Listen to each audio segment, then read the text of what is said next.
लगातार माननीय सदस्यों ने अपनी बात रखी है। इस अभिभाषण में बहुत सी बातें आई हैं। अध्यक्ष महोदय, दरअसल ये जो डॉक्यूमेंट है जो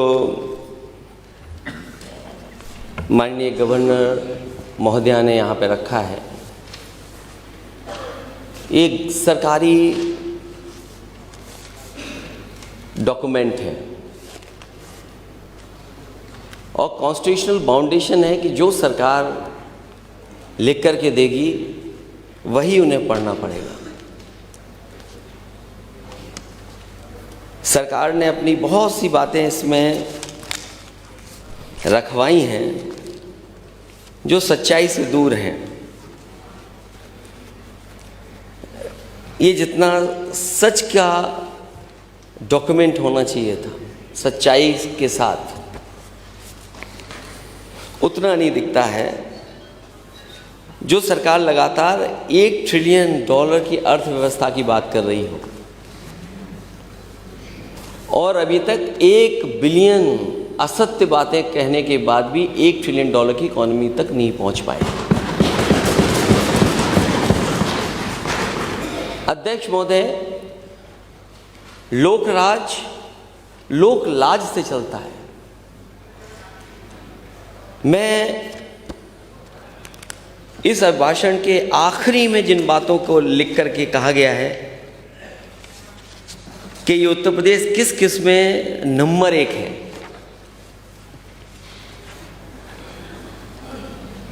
वो सरकारी आंकड़े हैं, लेकिन उत्तर प्रदेश नंबर 1 है किसमें?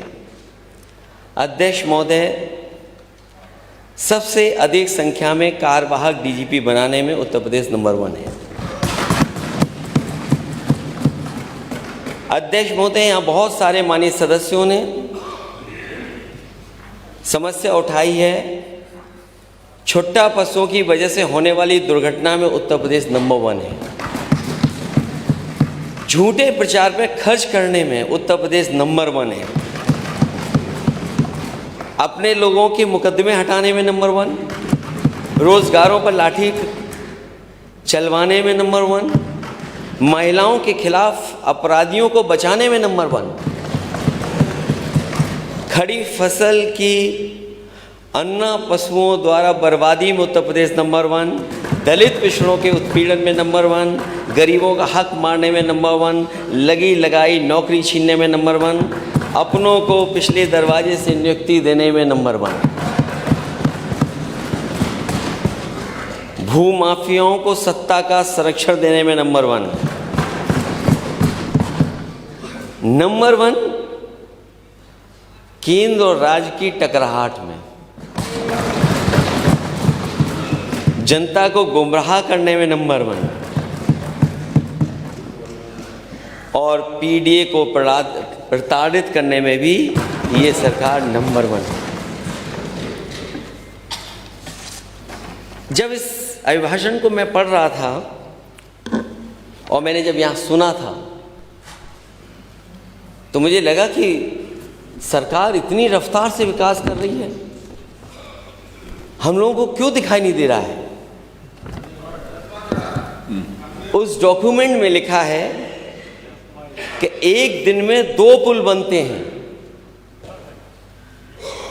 एक दिन में 2 पुल बनते हैं, मतलब कागज पर बने पुल, सारा बजट गुल।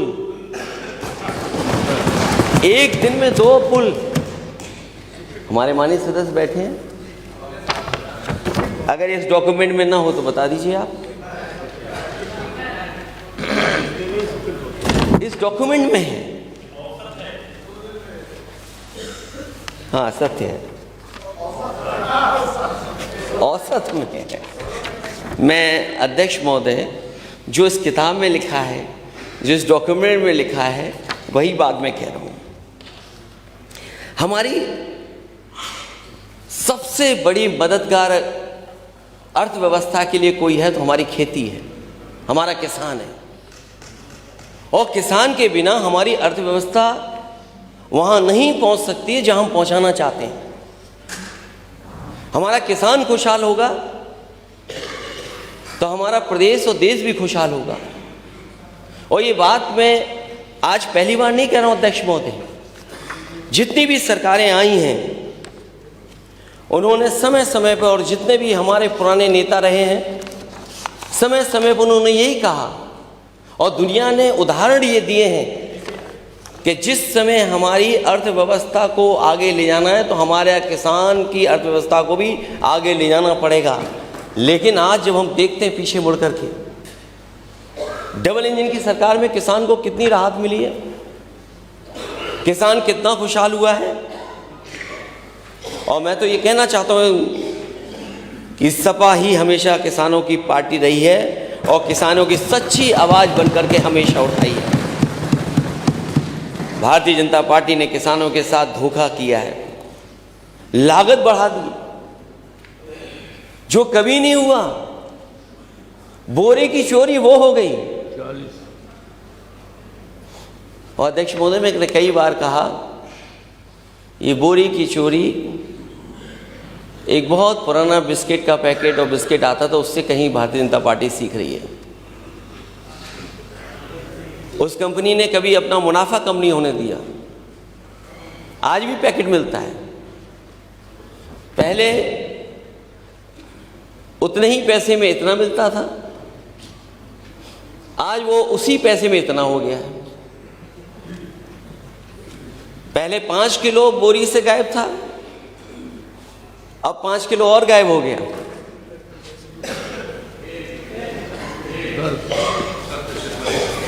तो सोचिए किसान कैसे खुशहाल होगा। आवारा पशुओं की वजह से फसल कितनी असुरक्षित है, वो बजट में जब बात आएगी तो मैं बजट में कहूँगा। जो फसल बचती भी है उसकी कीमत क्या सरकार दे पा रही है?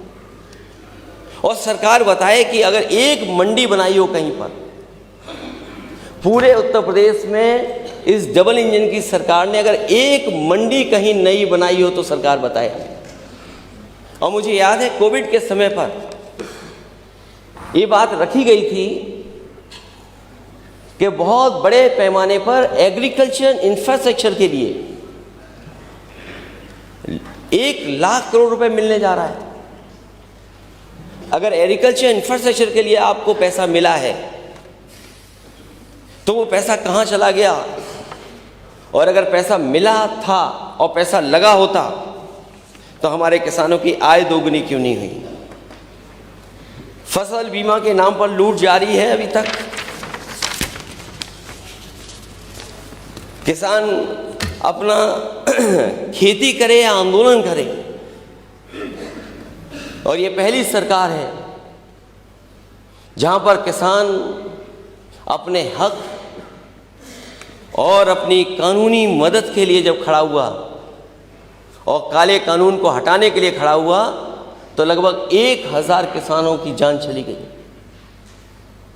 तो किसान खेती करे कि आंदोलन करे, और सरकार कम से कम ये बताए कि उनका फार्मूला क्या है जिसकी वजह से और जिसकी लागू हो जाने के किसानों की आय दोगुनी हो जाएगी। उसके बच्चों की सेना में भर्ती रोक दी गई है। सेना की पक्की पेंशन वाली नौकरी हमारे गांव की अर्थव्यवस्था की रीढ़ थी। आय दोगुनी करने के नाम पर आय ही छीन ली सरकार ने। किसान की आय तो दोगुनी नहीं हुई, लेकिन आयु आधी हो गई। आज परिवार की चिंता की वजह से खेती किसानी के साथ साथ किसान भी आधा रह गया है। किसान सम्मान निधि में जिस तरह किसान लगातार घट रहे हैं या घटाई जा रही है संख्या, उससे वो दूर दिन नहीं कि जब केवल कागज पर ये योजना सिमट करके रह जाएगी। क्या किसान सम्मान निधि से ही किसान की आय दोगुनी हो जाएगी, या सरकार वो व्यवस्था बताएगी, वो फार्मूला बताएगी जिससे किसान की आय दोगुनी हुई होगी? और मैं ये कह सकता हूँ कि किसानों के साथ सरकार ने धोखा देने का काम किया है। जो सरकार नौकरी देने की बात कह रही थी और फौज की पक्की नौकरी की बात करती थी,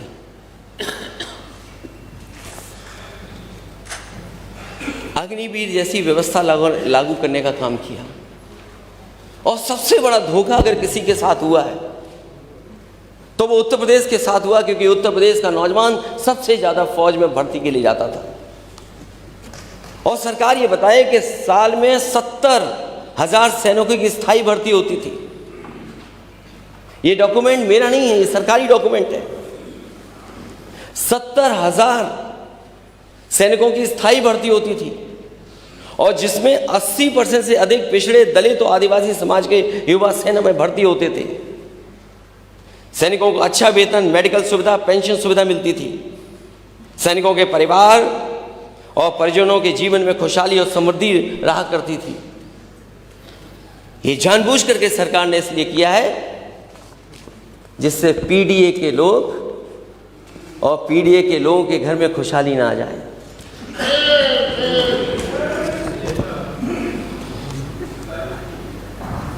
और अग्निवीर जैसी व्यवस्था लागू होने के बाद 70,000 की बजाय अब केवल 40,000 भर्ती होंगे। 4 साल के प्रशिक्षण के बाद लगभग 11,000 युवाओं को स्थायी नौकरी दी जाएगी और लगभग 35,000 युवाओं को सेना से बाहर निकाल दिया जाएगा। जो 35,000 युवा 4 साल के बाद निकाल दिए जाएंगे, उन्हें ना तो पेंशन दी जाएगी और ना तो कोई मेडिकल सुविधा दी जाएगी। ये डबल इंजन की सरकार आखिरकार क्या कर रही है? और अध्यक्ष महोदय, अभी कुछ दिन पहले अग्निवीर का एक नौजवान शहीद हुआ था। जब वो अपने घर पहुंचा था तो कोई सरकार का इंतजाम नहीं था। जिस सम्मान के साथ कभी समाजवादी पार्टी के समय पर नेताजी ने जो फैसला लिया था कि फौज का व्यक्ति, अगर फौज का जवान अगर घर जाएगा तो पूरे सम्मान के साथ जाएगा और बजट का कितना भी पैसा खर्च करना पड़ेगा तो सरकार खर्च करेगी। लेकिन जब पहला अग्निवीर शहीद हुआ, उसको वो फौज का सम्मान नहीं मिला जो मिलना चाहिए था उसको।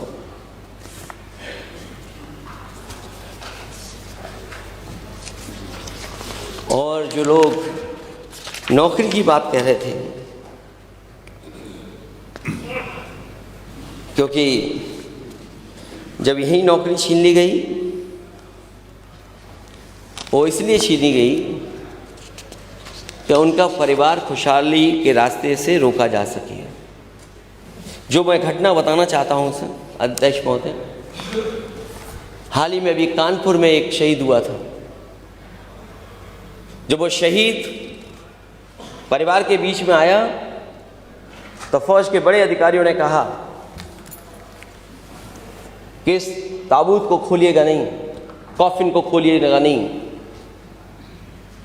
घर परिवार के लोग जिद करें तब भी मैंने समझता हूं नहीं खोला गया।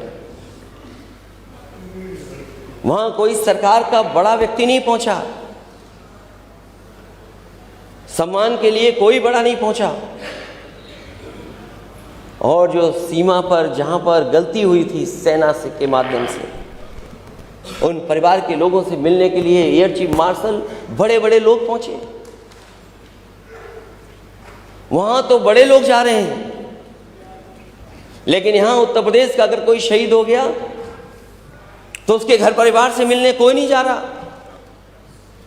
मैं सरकार से जानना चाहता हूं कि उत्तर प्रदेश का अगर कोई अग्निवीर होगा शहीद, तो क्या सरकार उसको सम्मान देगी कि नहीं देगी? ये बातें क्यों छूट गई इस डॉक्यूमेंट में? ईज ऑफ लिविंग की बात हुई है। ईज ऑफ लिविंग को क्या मानूं मैं, कैसे डिफाइन करूं मैं? 6 करोड़ लोग मल्टी डायमेंशनल पॉवर्टी के बाहर आ गए हैं। वो पैरामीटर्स क्या हैं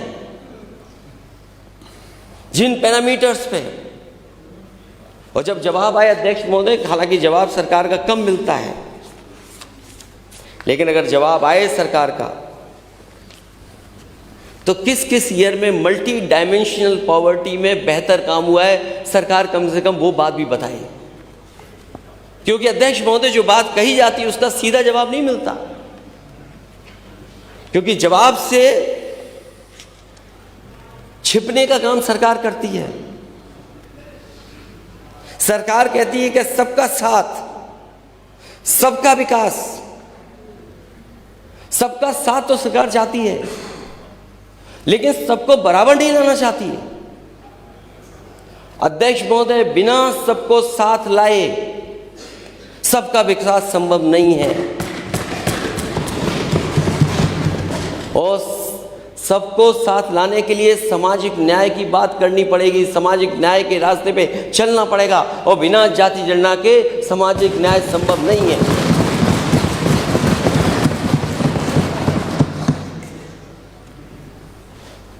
अगर सबका साथ है तो पीडीए के साथ भेदभाव क्यों है? पीडीए के साथ भेदभाव क्यों है?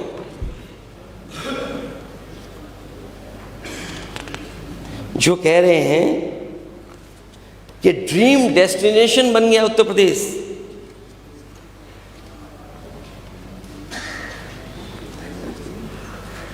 सरकार कह रही कि ड्रीम डेस्टिनेशन है।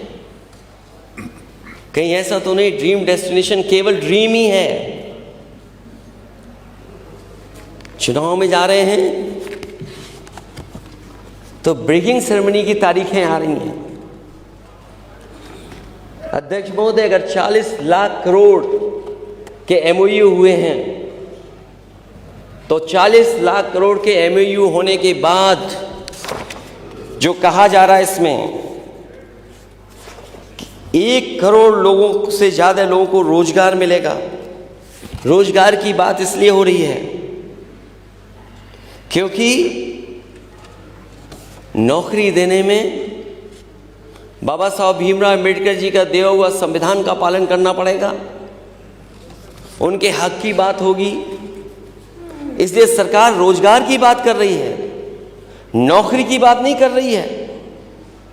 और 40 लाख करोड़ रुपए के निवेश में 1 करोड़ 10 लाख लोगों को रोजगार मिलेगा। अध्यक्ष मोदी, सरकार बताए कि सच्चाई में कितना निवेश आया है और उस निवेश से कितनों को रोजगार मिला है, कितनों को नौकरी मिली है, ये सरकार बताए। क्योंकि सरकार कह रही है कि 40 लाख करोड़ आने के बाद 1 करोड़ 10 लाख लोगों को रोजगार मिलेगा। तो आखिर सरकार बताए कितनों को रोजगार मिला है। और फिर जो निवेश करने वाले लोग हैं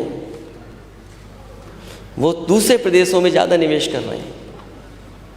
मैं देख रहा हूँ इस डॉक्यूमेंट में कई बार सुपर कंडक्टर की बात आ रही है, बजट में देखता हूँ तो सुपर कंडक्टर की बात आ रही है।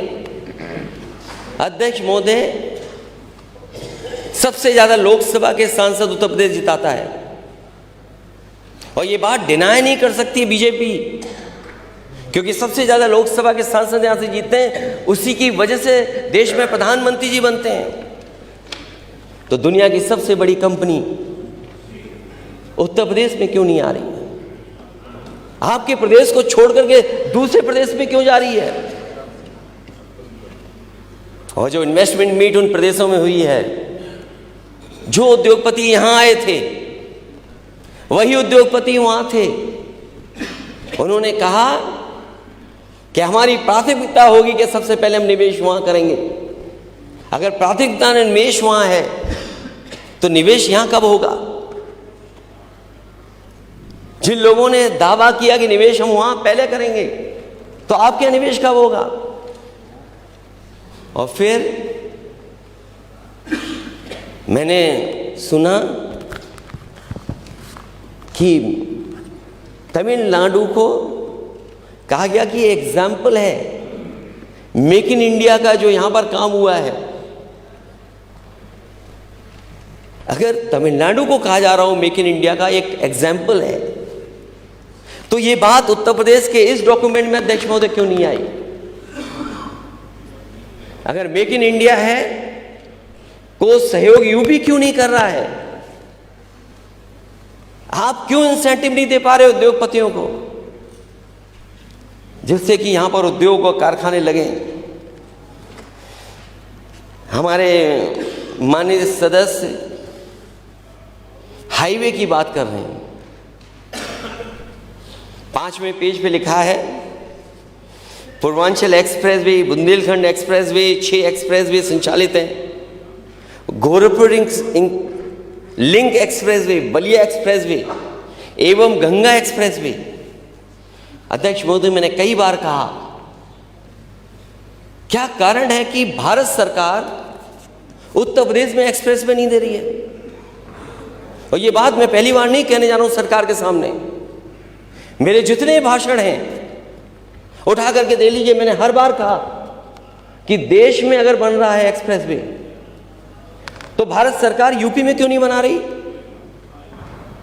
अगर एक भी भारत सरकार के बजट से उत्तर प्रदेश में एक्सप्रेसवे बन रहा हो तो अध्यक्ष महोदय सरकार बताए हमें कि कौन सा एक्सप्रेसवे है जो भारत सरकार के बजट से उत्तर प्रदेश में बन रहा है। और ये बात मैं आपसे इसलिए कहता हूं कि अगर आपके बजट का पैसा वहां जाएगा और अगर वो पैसा बच जाए तो हमारे किसानों का भला हो सकता है। उस पैसे को आप मंडी बनाने में लगा दें और किसानों को सुविधा देने के लिए लगा दें। और आपका तो गोरखपुर लिंक एक्सप्रेस बन जाना था 2022 तक। हम लोगों को अध्यक्ष महोदय लगता है और इंतजार करना पड़ेगा। ये तो 24 आ गया है। ये बलिया के हमारे साथी, बलिया लिंक कहां से निकल रहा है? माननीय सदस्य अध्यक्ष महोदय, अगर ये बात लिखी गई है प्रगति पर है तो सरकार क्यों लिख करके दे रही है प्रगति पर है? गोरखपुर लिंक तो मैं मान सकता हूं प्रगति पर है और वो पूरा भी हो जाएगा, लेकिन जैसा बनना चाहिए था वैसा नहीं बना है। 91 किलोमीटर्स का एक्सप्रेसवे लगभग 6000 करोड़ का बना है। और यहां तो माननीय सदस्य जितने बैठे हैं,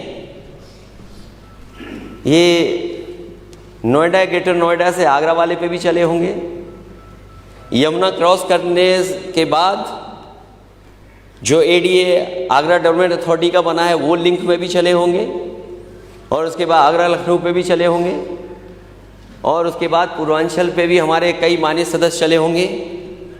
ये चेहरे से कहें न कहें, लेकिन इनके मन में इनको पता है कि सबसे अच्छा एक्सप्रेसवे कौन सा बना है। ना कहो आप, लेकिन जानते हो आप।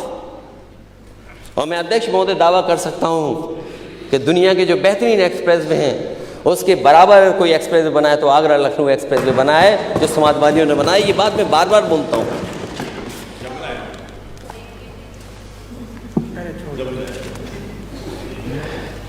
और जो उसके किनारे वेसाइड एम्यूनिटीज, पता नहीं अध्यक्ष महोदय आपने तो उद्घाटन किया है उन वेसाइड एम्यूनिटीज का।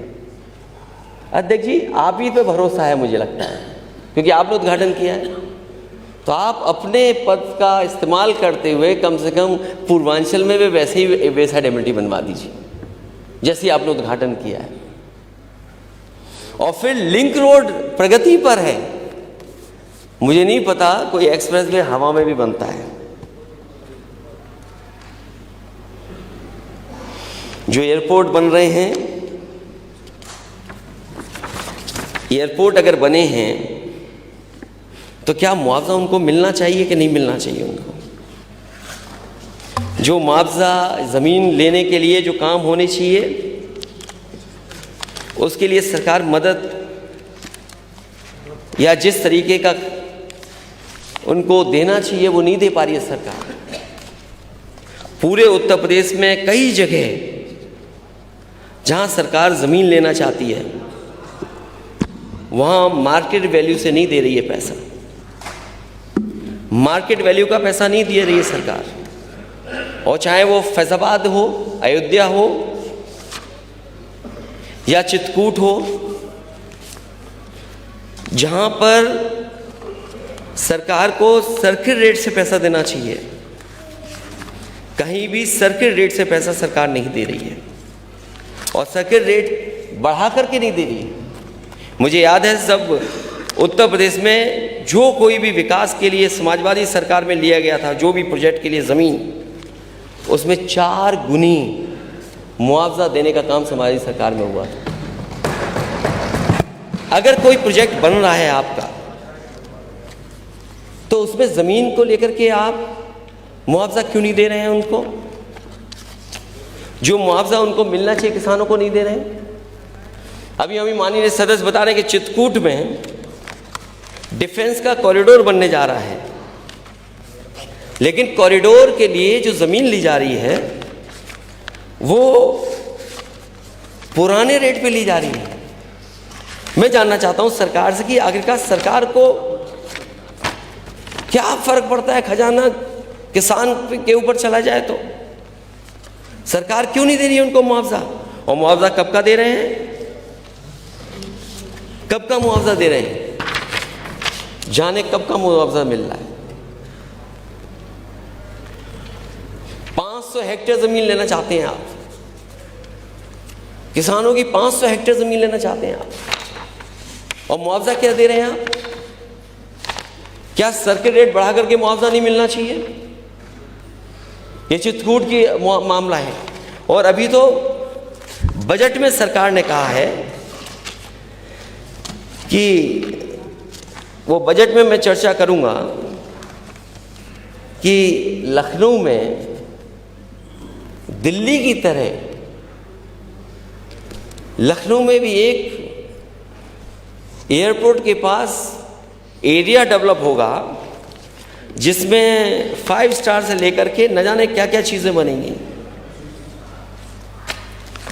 अगर आप कोई प्रोजेक्ट बनाना चाहते हैं तो उसमें देरी क्यों? और देरी इसलिए है क्योंकि सरकार सही मुआवजा नहीं देगी। और हम लोगों ने तो ऐसी जगह देखा है, सुना भी है, लोगों से मैं मिला भी हूँ कि जहाँ पर किसान और जो वर्षों से लोग रह रहे थे उनके साथ बहुत बड़े पैमाने पे भेदभाव हुआ। और मैंने अध्यक्ष महोदय हर बार कहा, पत्र लिख करके भी सरकार को भेजा कि अगर कोई पुण्य का काम होने जा रहा है, अगर बहुत बड़ा कोई काम होने जा रहा है, तो उसमें किसान के साथ क्यों ये भेदभाव?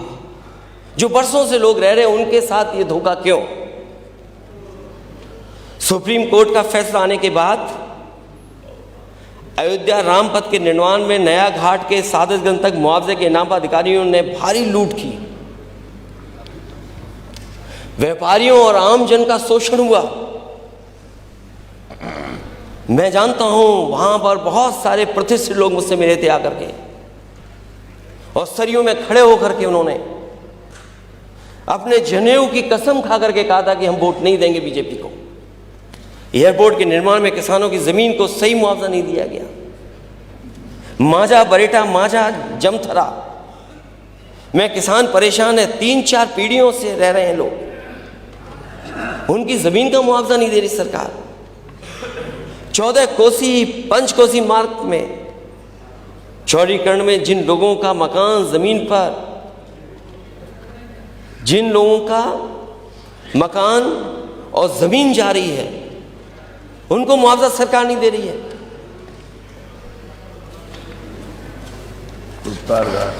बोल दिया मैंने। और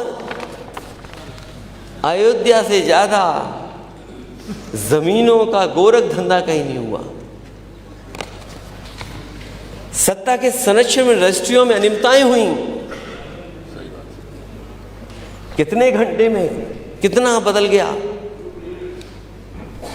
कुछ मिनट में कुछ करोड़ों कमा लिया। और जिस तरीके का विकास होना चाहिए था वो विकास सरकार नहीं कर पा रही है।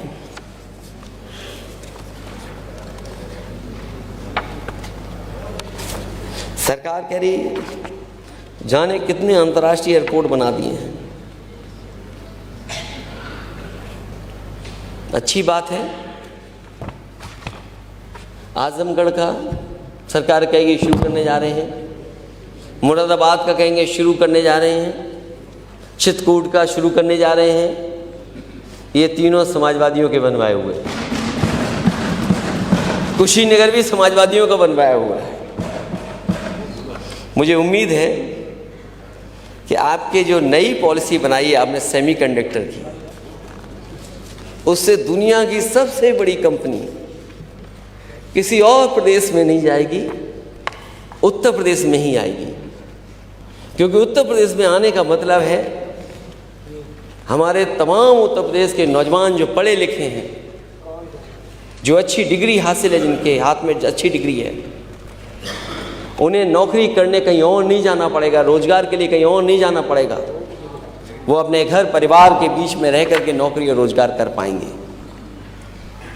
कहीं ऐसा तो नहीं कोई और तरह का समझौता हो जहां इजराइल भेजा जा रहा हो लोगों को। सोचिए यूपी में नौकरी नहीं, उनके स्टेटमेंट सुनिए आप, मजबूरी में वो वॉर जोन में काम करने जा रहे हैं और आप कह रहे 40 लाख करोड़, जाने कितने करोड़ को रोजगार दे देंगे।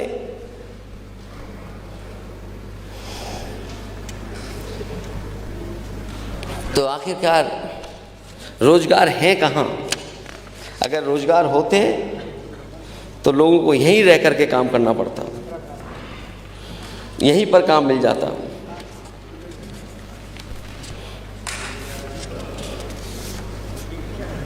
सरकार कह रही कि 1,80,000 से अधिक जनसेवा केंद्र राज्य में संचालित हैं।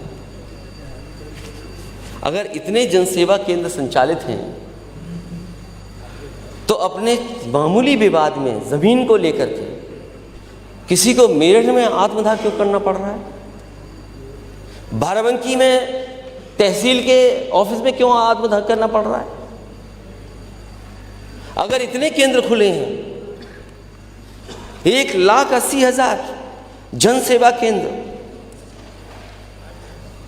तो मेरठ में आत्मदाह कर लिया, किसान को अपने आत्मदाह करना पड़ा जमीन को लेकर के। और सच्चाई ये है अध्यक्ष महोदय, जो जीरो टॉलरेंस करप्शन के लिए कह रहे थे, इनका जीरो टॉलरेंस जीरो हो गया। किसी भी माननीय सदस्य से पूछ लीजिए आप, तहसील और थाने में क्या हो रहा है।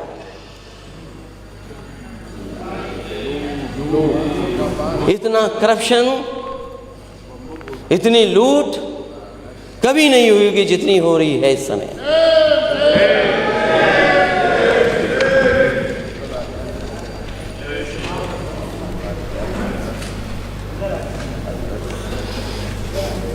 सरकार कह रही सोलर को लेकर के बहुत काम करना चाहती है।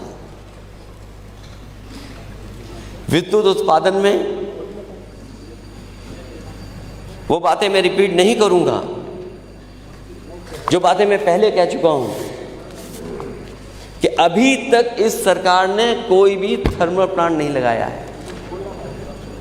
अभी तक कोई बड़ा बिजली का कारखाना इस सरकार ने नहीं लगाया। और जो पुरानी सरकार में लगे भी हुए थे, जो लग रहे थे, उनको भी सरकार ने नहीं पूरा कर पाए।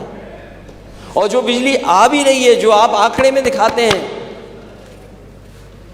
ये वही कारखाने हैं जो समाजवादियों की सरकार में लग रहे थे। उन्हीं के कारण आपको ज्यादा बिजली उत्पादन उत्तर प्रदेश में मिल रहा है। आप कह रहे सोलर का कर रहे हैं, बड़े बड़े इसमें लिखा है कि जाने कितना सोलर का काम होने जा रहा है। अध्यक्ष महोदय, मैं सरकार से जानना चाहूंगा, इस देश के रहे राष्ट्रपति जी, उन्होंने एक सुझाव दिया था मुझे और सुझाव पे मैंने काम किया।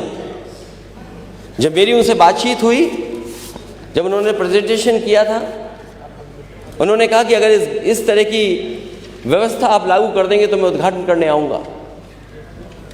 मुझे याद है कि सबसे कम समय में उसको चालू कर दिया था सोलर प्लांट, और उन गांवों को फ्री बिजली मिलने लगी थी। अभी तक फ्री बिजली मिल रही थी, लेकिन इस सरकार ने उसकी देखभाल नहीं की। वो कारखाना बंद हो गया, आज गांव को बिजली नहीं मिल पा रही है। और वो एक गांव में नहीं, कई गांवों में लगाने का काम शुरू हो गया था।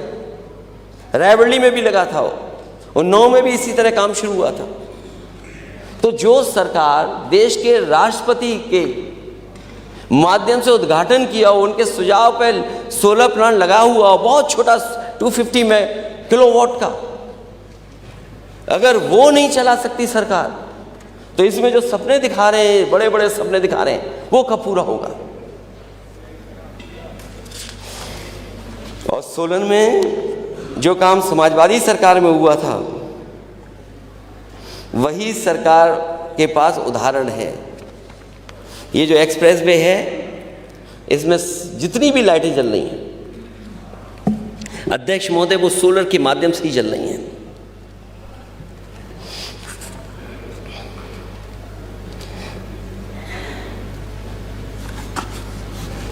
सरकार विश्वविद्यालयों के बारे में बता रही है कि A++ मिला है सरकार को, वो यूनिवर्सिटी को A+ मिला है। लेकिन सरकार ये बताए उसमें PDA को कुछ मिल रहा है कि नहीं मिल रहा है। इन यूनिवर्सिटियों में PDA के लिए कुछ है कि नहीं है। मैं बहुत बड़े आंकड़े नहीं देना चाहता हूं, क्योंकि बजट में बोलूंगा तब भी मैं आंकड़े कुछ दूंगा। यूनिवर्सिटीज A+, AAA+, AA+, ये तो हो रही हैं, ये बताया जा रहा है। लेकिन यूनिवर्सिटीज में अपॉइंटमेंट किसका हो रहा है। IAS, IPS, IFS में PDA कितना है। महिला आयोग में PDA कितना है। अध्यक्ष महोदय, जब मैं सदन में आया था तो PDA के लोग बोल रहे थे। महिला आयोग में PDA कितना है। यूनिवर्सिटी में जॉब्स में, बांदा एग्रीकल्चर यूनिवर्सिटी, कुल भर्ती में PDA केवल 3% है। जो लोग मेडिकल कॉलेज के लिए जगह ढूंढ रहे हैं बलिया में, जननायक चंद्रशेखर यूनिवर्सिटी भर्ती में PDA 0,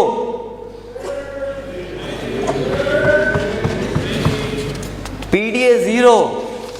और अगर मेडिकल कॉलेज बनाना है तो मैं समझता हूँ पर्याप्त जगह होगी। किसी और की जगह पे क्यों जाना, जब आपके पास यूनिवर्सिटी में ही जगह है, पर्याप्त जगह है। तो मेडिकल कॉलेज अगर बनना है तो वहीं बनाएं आप। हिंदी न्यूज़ चैनल में PDA 3%। Hindi news channel editors और अन्य स्थानों पे PDA कितना है, 3%। UP agriculture university vice chancellors, PDA कहाँ है उसमें।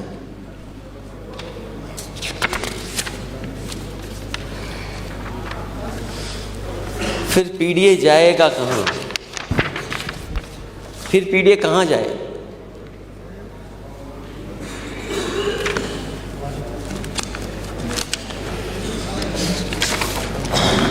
PDA जाए कहाँ फिर।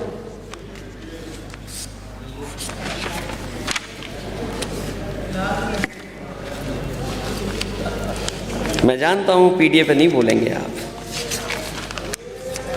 मैं जानता हूं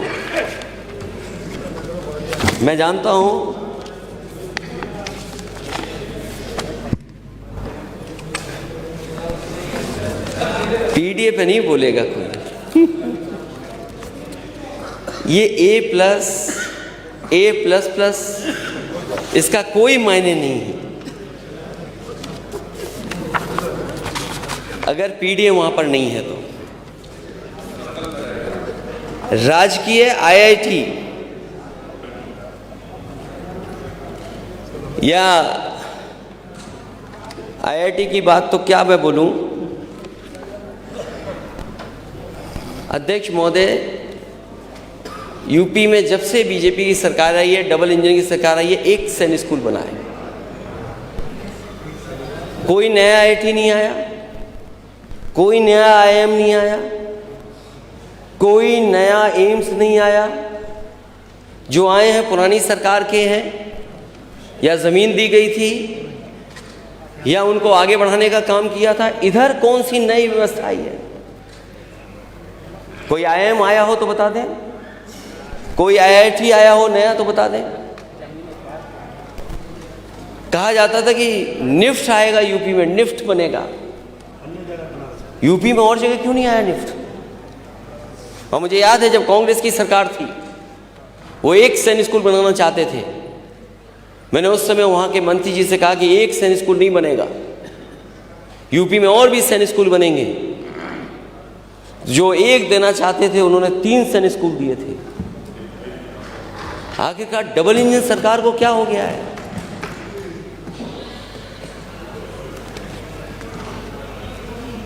आईटीआई 260 से बढ़कर 305 सीटें, 1 लाख से लेकर के 25,000, लेकिन गवर्नमेंट जॉब्स नहीं है उनके लिए। एकेटीयू द्वारा उत्तर प्रदेश स्टार्टअप पॉलिसी 2020 के अंतर्गत विश्वविद्यालय परिसर में इनोवेशन हब की स्थापना की गई। मदन मोहन मालवीय औद्योगिकी विश्वविद्यालय गोरखपुर एवं HBTI इनको A से A+ ग्रेड पे ले आए हैं। लेकिन यहां पर पीडीए कहां है? इसमें अगर पीडीए हो तो बताए सरकार कहां पर है पीडीए। और मैं चाहूंगा कि अध्यक्ष महोदय सरकार पीडीए को बताए कि आखिरकार इसमें पिछड़े, दलित, अल्पसंख्यक, आदिवासी भाई कहाँ हैं और आदि आबादी के लोग कहाँ हैं। सरकार कह रही है 43,475 बीज मिनी किट का वितरण कराया गया है, लेकिन फार्मर्स को एमएसपी कब मिलेगी? नमामि गंगे योजना में ये काम हुए, लेकिन जमीन पर कहां दिख रहा है? सब गांव खोद दिए गए। क्वालिटी ऑफ पानी क्या होगा, क्वालिटी ऑफ जो ड्रिंकिंग वाटर उसकी क्वालिटी क्या होगी? सोलर पंप लगाए जा रहे हैं, अच्छी बात है कि, लेकिन ये समाजवादियों की सरकार में शुरू हुए थे वही सोलर पंप है।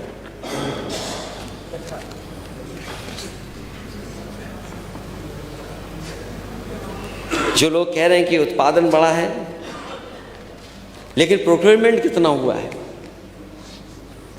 सरकार का जो प्रोक्योरमेंट है आखिरकार वो कितना किया है प्रोक्योरमेंट? और सरकार पेड़ों को लगाने की बहुत बड़ी गिनती बताती है कि इतने करोड़, इतने करोड़, इतने करोड़। अगर अध्यक्ष महोदय हम गिन लें तो 100 करोड़ से ज़्यादा तो पेड़ सरकार लगा चुकी है। जितनी ज़मीन है नहीं पेड़ लगाने के लिए, उतने पेड़ लग गए हैं। और मैंने एक बार मेजरमेंट दिया था कि 1000 एकड़ में 1,23,000 पेड़ लगाए थे। तो अगर 1000 एकड़ में 1,23,000 पेड़ लगते हैं तो 100 एकड़ के लिए कितनी ज़मीन चाहिए होगी? 100 करोड़ पेड़ों के लिए। राष्ट्रीय उद्यान और एक लायन सफारी इन्होंने बनाई है। लायन सफारी की देखभाल इतनी हो रही है कि 16 जानवर वहां पर मर चुके हैं। जो अनएक्सपीरियंस्ड लोग थे उसको सरकार ने वहां बैठाया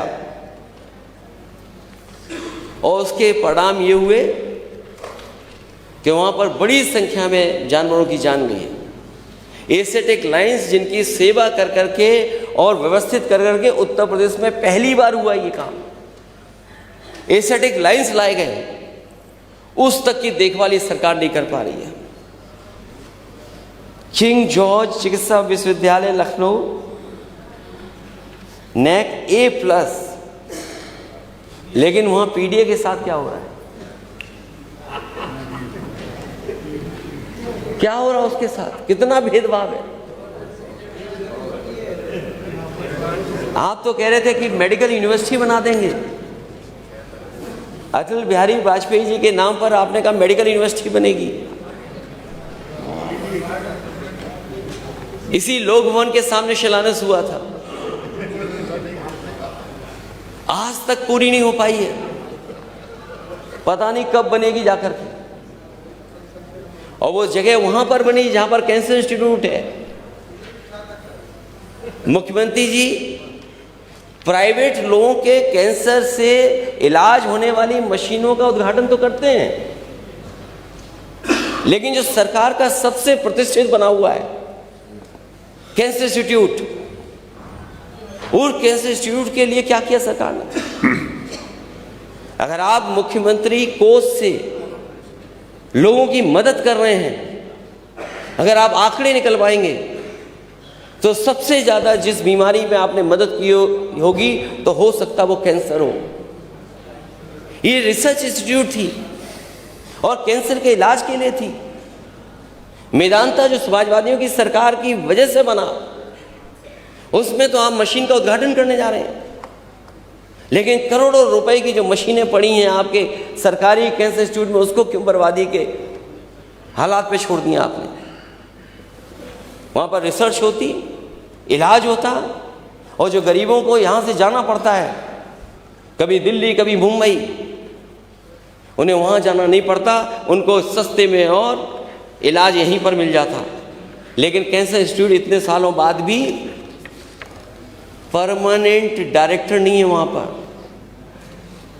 आपकी इंस्टीट्यूशंस कैसे चलेंगी? आपने डबल चार्ज दे रखे हैं। आप कुछ ही लोगों को सब कुछ दे देना चाहते हैं। अगर ये बात सच नहीं है तो बताएं। जो लोग थोड़ा बहुत मुस्कुरा देते हैं पीडीए को लेकर के, इसीलिए यही हमारा झगड़ा है कि आप कुछ लोगों को सब कुछ देना चाहते हो और जो ज्यादा आबादी में उसको नहीं देना चाहते हैं।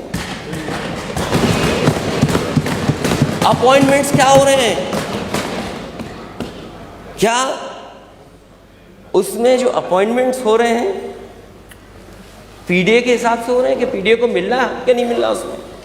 इसीलिए आप डायरेक्टर क्या कर रहे हैं? आप डायरेक्टर नहीं दे पा रहे परमानेंट लखनऊ में, जहां पर मरीज सबसे ज्यादा आता है।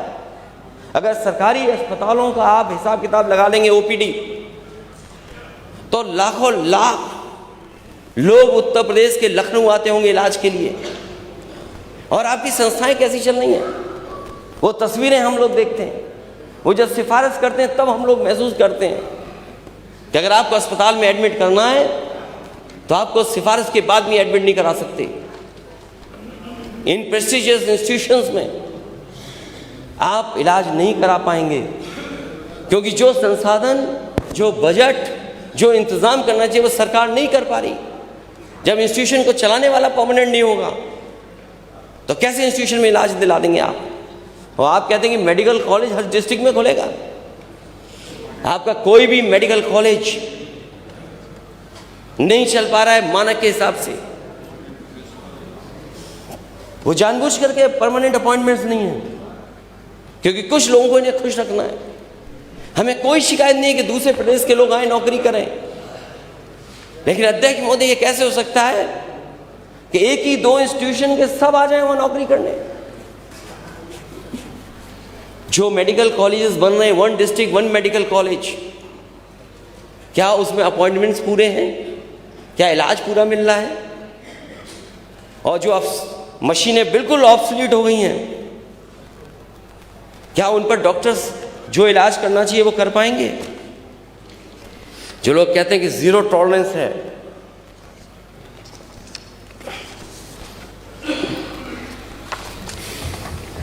Zero tolerance law and order पर।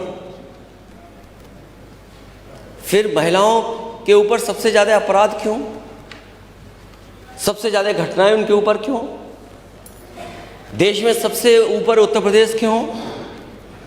योगी आप कहते हैं कि महिलाओं बहन बेटियों के साथ उनके राज में छेड़खानी रेप नहीं होता, दुष्कर्मी अगले चौराहे पर मार गिराए जाते हैं। बीएचयू में एक बहन के साथ क्या हुआ, कोई आज के समय पे कल्पना नहीं कर सकता। एक बेटी और बहन के साथ क्या हुआ। जो लोग पकड़े गए हैं वो तीनों के तीनों भारतीय जनता पार्टी के आईटी सेल के मेंबर हैं। वो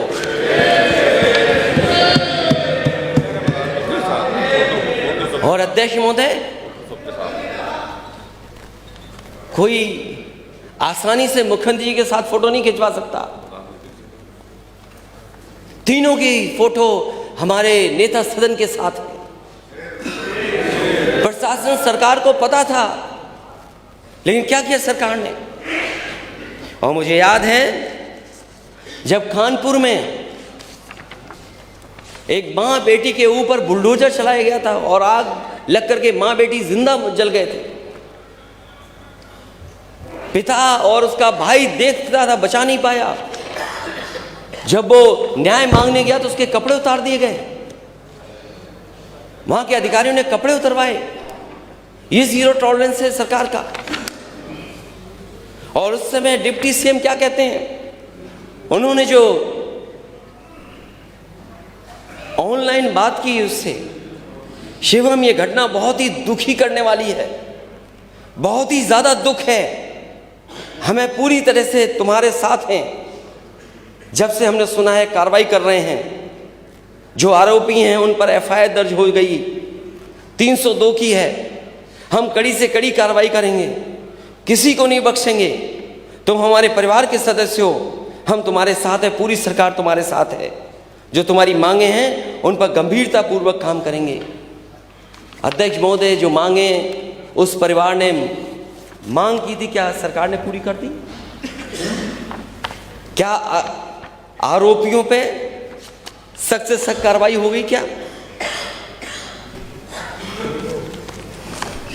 आरोपियों पे सख्त कार्रवाई हुई है? क्या जो जीरो टॉलरेंस की बात कर रहे हैं, उनके समय पर जीरो लॉ एंड ऑर्डर है, जीरो लॉ एंड ऑर्डर। और एक घटना नहीं,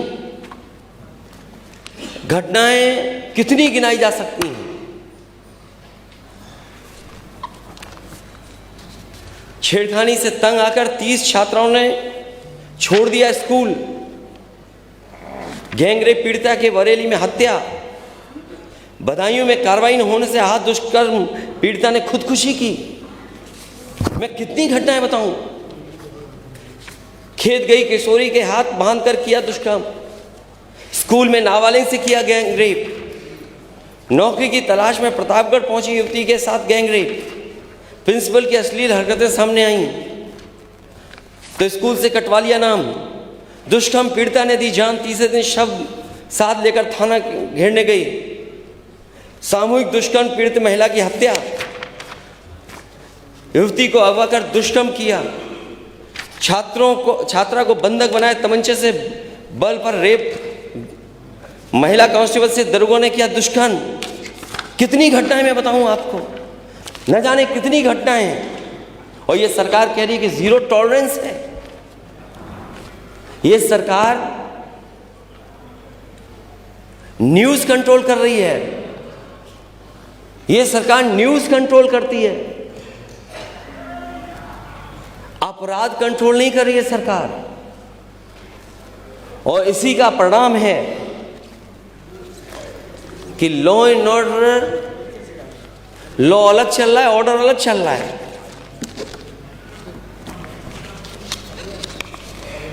और जहां भाजपा के नेता शामिल हैं, भाजपा सरकार, महिला नेता ने अपनी ही पार्टी के पदाधिकारी को लात घूंसों से पीटा। बीजेपी नेता को महिलाओं ने दौड़ा दौड़ा कर चप्पलों से पीटा। पुलिस कर्मियों ने भाजपा नेता की लगाई पिटाई। धरने पे बैठे नेता, एसपी ने 4 लोगों को सस्पेंड किया। ये है लॉ एंड ऑर्डर आपका। और सबसे बेहतर जो रिस्पॉन्स सिस्टम था, उस रिस्पॉन्स सिस्टम को बर्बाद अगर किसी ने किया तो इस सरकार ने बर्बाद किया। इस सरकार ने बर्बाद कर दिया, पहले नाम बदल करके और उसके अब काम करने के तरीके से। अब तो लोग घबराते हैं कि 100 नंबर अगर मिलाएं, 112 मिला दिया तो वो वसूलने आ जाएंगे। अब मदद नहीं हो रही है, उससे पैसा वसूला जा रहा है। और सुनने में तो यहां तक आ रहा है कि जो फोन कर करके रिस्पॉन्स सिस्टम पे अपनी शिकायत करता है उससे भी पैसा वसूल ले रही है पुलिस, और उसको पकड़ करके थाने में बैठा दे रहे हैं। ये कहां का जीरो टॉलरेंस है आपका? ये जीरो टॉलरेंस आपका जीरो हो गया है। और आज की खबर तो आपने पढ़ी होगी गोरखपुर की, आज ही की खबर तो है कुछ कि एक प्रोफेसर पास करने के लिए बातचीत कर रहा है। एक प्रोफेसर गोरखपुर में। क्या ये बात सही नहीं है कि नहीं है?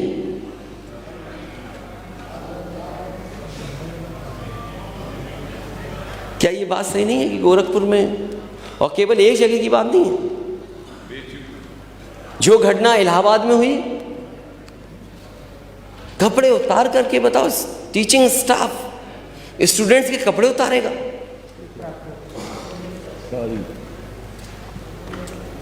और किस लिए? कोई बड़ी घटना नहीं है वो। ये इंस्टीट्यूशंस को आपने क्या कर दिया है? और इंस्टीट्यूशंस अगर खराब हो जाएंगी तो हमारी आने वाली पीढ़ी का भविष्य क्या होगा? गड्ढा मुक्ति पर करोड़ों खर्च हो गए। हर बजट में हजारों करोड़ है गड्ढा मुक्ति पर, हजारों करोड़। पता नहीं गड्ढा मुक्ति पे क्या हो रहा है। गड्ढा मुक्ति पे हजारों करोड़ रुपए अध्यक्ष महोदय। और मुझे कभी कभी लगता है कि कानपुर में सबसे ज्यादा गड्ढे होंगे। और इस सरकार ने डिस्ट्रिक्ट हेडक्वार्टर कितनों से 4 लेन से जोड़ दिया है? अगर एक भी जोड़ा हो 4 लेन से इस सरकार ने तो बताए सरकार के लोग। और फिर अध्यक्ष महोदय, हर दिन जानवर से जान जा रही है। कोई गाड़ी टकरा जाती है, या जानवर जाकर के खेत में किसान काम कर रहा है उसको मार देता है, बाजार में घूम रहे हैं। हर दिन एक न एक व्यक्ति की जान जा रही है। अध्यक्ष महोदय, मैंने पिछली बार भी एक सूची दी थी आपको, किसी की मदद नहीं हुई। मैं फिर सूची दूंगा। और अब तो और जानवर भी मार रहे हैं, केवल एक जानवर नहीं। अध्यक्ष महोदय, सरकार का सबसे प्रिय जानवर वो जान ले रहा है। न जाने कितने लोगों की जान ले ली उसने। और अब तो जंगली जानवर, शेर, हाथी, टाइगर, ये लोगों को मार रहे हैं। गुलदार। आगे सरकार कर क्या रही है?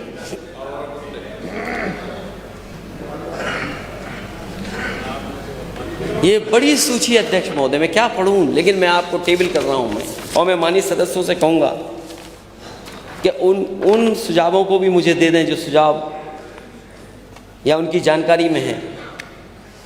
बजट पर बोल लीजिएगा। वो बजट में जरूर बोलूंगा मैं। धन्यवाद। एक जो सरकार हमेशा बताती है,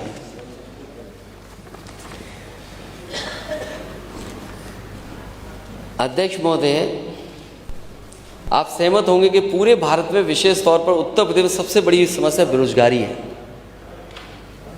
हमारा नौजवान बेरोजगारी के कारण हताश और लाचार हो गया है। एक तो रोजगार नहीं मिल रहा उसे, अगर मिल भी रहा है तो उसकी शिक्षा के स्तर से के अनुरूप उसे काम नहीं मिल रहा, सम्मानजनक उसको रोजगार भी नहीं मिल पा रहा है। डिलीवरी बॉय बन जाना कोई नौकरी है, कोई रोजगार है उसका।